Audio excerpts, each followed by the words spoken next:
সংসদের শীতকালীন অধিবেশনের দ্বিতীয় দিনেও আমরা দেখতে পেলাম একই ছবি। বিরোধীরা আদানি ইস্যু এবং ওয়াকফ ইস্যুতেও কিন্তু তারা সুর চড়িয়েছেন এবং একইভাবে আজ আবারও 12টা পর্যন্ত স্থগিত রাখা হলো এই অধিবেশন। আপনাদের জানিয়ে রাখি, আজ ফের আদানি ইস্যুতে সুর চড়িয়েছে বিরোধীরা এবং লোকসভার অধিবেশন যেমনটা আশঙ্কা প্রকাশ করাই হচ্ছিল যে লোকসভার অধিবেশনের এই দ্বিতীয় দিন আজ আদানি এবং ওয়াকফ ইস্যুতে কিন্তু সরগরম থাকবে এবং ঠিক সেই মতোই আজ একই ছবি ধরা পড়ল।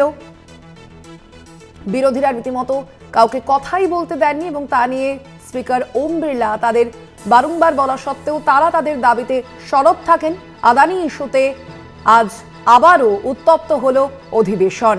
অধিবেশনের শুরুতেই বিরোধীরা তারা সুর চড়িয়েছেন আদানি ইস্যুতে এবং সেই কারণেই আজ আবারও দেখা গেল যে সেই একই রকমভাবে হই হট্টগোল শুরু হলো এই অধিবেশনের দ্বিতীয়তম দিনেও। আমরা কথা বলবো এই বিষয়ে। কলকাতা টিভির পলিটিক্যাল এডিটর আশিস চট্টোপাধ্যায় রয়েছেন ফোন লাইনে। আশিস দা, আমরা দেখলাম একেবারে প্রথম দিনের মতো কিন্তু আজকেও একই ছবি। বিরোধীরা তাদের যে দাবি সেই দাবি নিয়ে সরব হলেন এবং সেই নিয়েই কিন্তু তারা হই হট্টগোল শুরু করলেন। সেক্ষেত্রে কিভাবে দেখছেন এই বিষয়টি? দেখো, সংসদে যেমনটা আশা বা আশঙ্কা করা গিয়েছিল সেই দিকেই সংসদের অধিবেশন যাচ্ছে বলে মনে হয়। যখন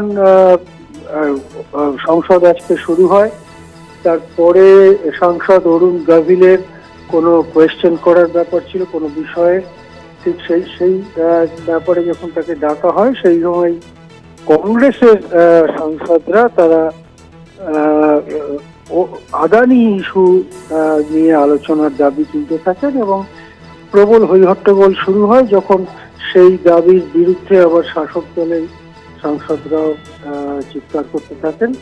এরকম হট্টগোলের মধ্যে আপাতত সংসদ স্থগিত করা হয়েছে কিছুক্ষণের জন্য। 12টার সময় আবার সংসদ বসার কথা। 12টার সময় বসলেও একই চিত্রের পুনরাবৃত্তি হবে না তার কোনো গ্যারান্টি কেউ দিতে পারে না। আসলে শাসক দল যেহেতু অনমনীয় মনোভাব নিয়েছে, তারা বিরোধীদের সঙ্গে আলোচনা করে একটা রাস্তা বার করতে পারত। সেই দিকে না যাওয়ার ফলে বারবার সংসদে একই ধরনের ঘটনা দেখতে হতে পারে বলে অনেকে আশঙ্কা প্রকাশ করছেন। হ্যাঁ, ধন্যবাদ আপনাকে। আমরা কথা বলছিলাম, ফোন লাইনে ছিলেন কলকাতা টিভির পলিটিক্যাল এডিটর আশিস চট্টোপাধ্যায়।